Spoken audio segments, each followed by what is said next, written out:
Au nom du Père et du Fils et du Saint-Esprit. Amen.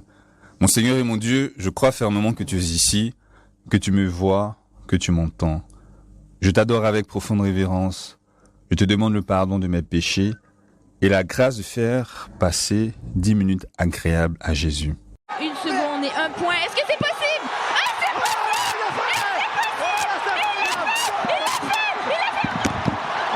À la dernière seconde, Marlène Arnaud a quitté son casque. La première médaille d'or olympique pour la Côte d'Ivoire. C'était lors des Jeux Olympiques de Rio, le 20 août 2016.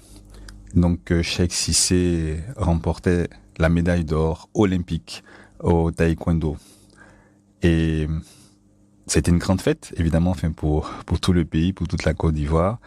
Et la nation reconnaissante a offert, en plus d'une villa, 50 millions de francs CFA aux champions olympiques, c'est-à-dire autour de 76 000 euros. L'or olympique, c'est le sommet de la carrière d'un athlète. Et depuis Saint-Paul, depuis le début donc du christianisme, le sport sert de métaphore pour la vie chrétienne. Mais de même que les athlètes rêvent de la médaille d'or, de même, je dois avoir de l'ambition dans ma vie chrétienne, celle de décrocher l'or, c'est-à-dire ce qu'il y a de plus grand, ce qu'il y a de plus parfait pour le chrétien, c'est la sainteté. Et donc, nous allons parler de cette lutte pour atteindre cette sainteté-là. En 2002, au début donc du nouveau millénaire, le pape Jean-Paul II a écrit une lettre dans laquelle il donne quelques perspectives pour la vie chrétienne au cours de ce nouveau millénaire qui s'ouvrait. Donc le premier pape du nouveau millénaire explique dans cette lettre que proposer la sainteté, c'est le programme essentiel pour l'Église dans le troisième millénaire. Et je le cite. Si le baptême fait entrer dans la sainteté de Dieu, au moyen de l'insertion dans le Christ et de l'inhabitation de son esprit, ce serait un contresens que de se contenter d'une vie médiocre, vécue sous le signe d'une éthique minimaliste et d'une religiosité superficielle. Eh bien, ce sont des paroles fortes qui peuvent m'aider à faire un peu d'examen au cours de ces 10 minutes, Seigneur, afin d'échanger avec toi. Jésus, est-ce que je ne suis pas quelquefois partisan du moindre effort dans les relations avec toi? Est-ce que je ne me contente pas trop souvent du minimum? Oui, il faut se confesser une fois l'an, c'est ce que l'Église demande. Il faut communier au moins une fois l'an.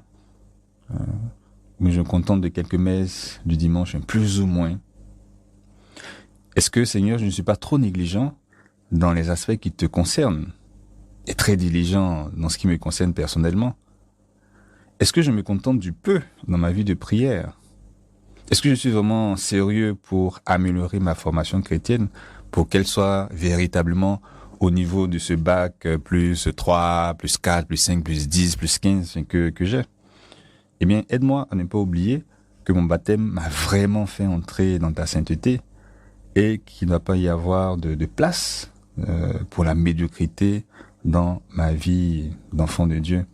Il n'y a pas de place pour une éthique minimaliste, pour une religiosité superficielle, pour reprendre les mots du pape Saint Jean-Paul II.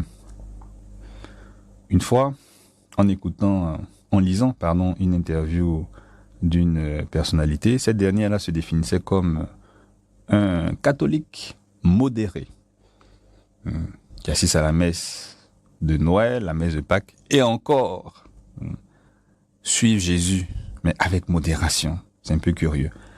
Eh bien moi, j'aimerais rappeler la devise olympique que le baron Pierre de Coubertin a empruntée au père dominicain Henri Didon. Bon.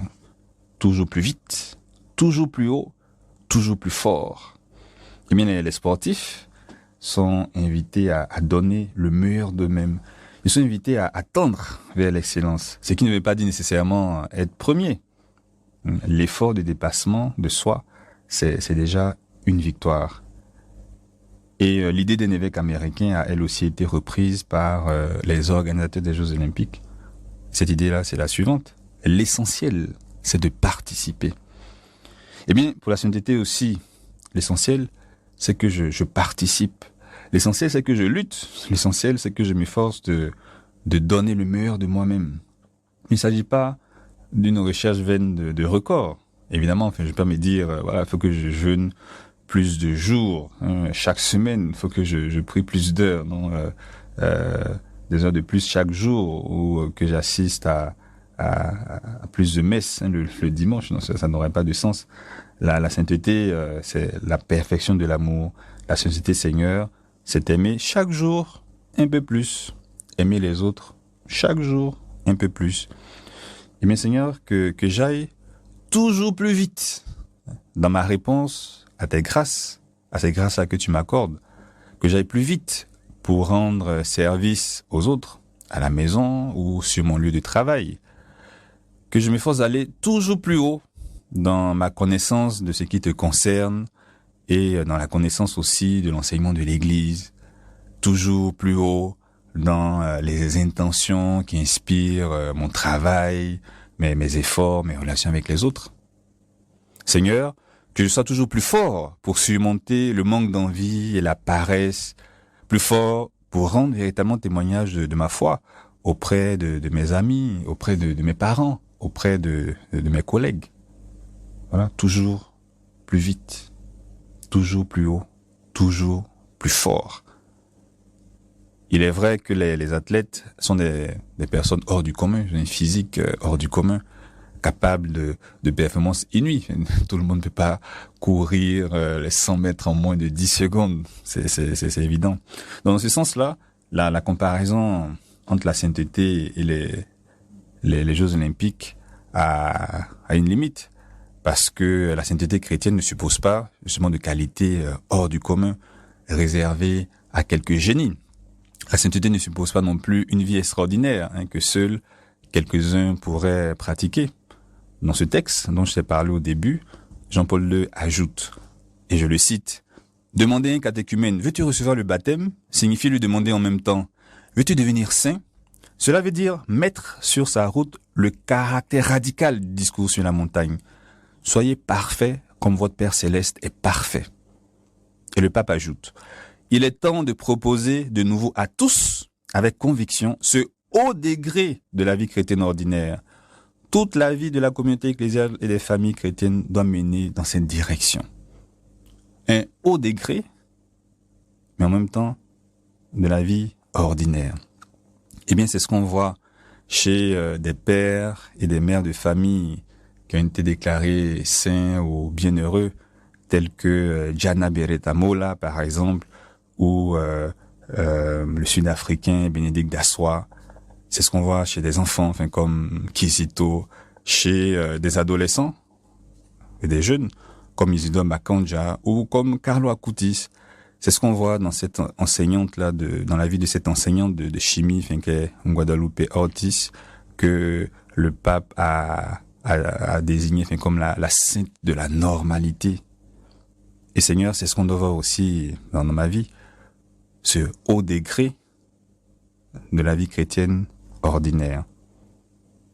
Et bien, dans quelques jours, les Jeux Olympiques occuperont la une de l'actualité, avec leur lot d'émotions, les cris de joie, les pleurs, en raison d'une victoire ou d'une défaite, le dépassement de soi, l'héroïsme. Nous verrons certainement, comme chaque année, de ces scènes extraordinaires. Et bien moi, je demanderais de prier pour Cheikh Cissé. Évidemment, ça m'intéresse beaucoup. Ça intéresse toute la Côte d'Ivoire. Et bien pour qu'il réédite cet exploit-là de l'or olympique au JO de Tokyo.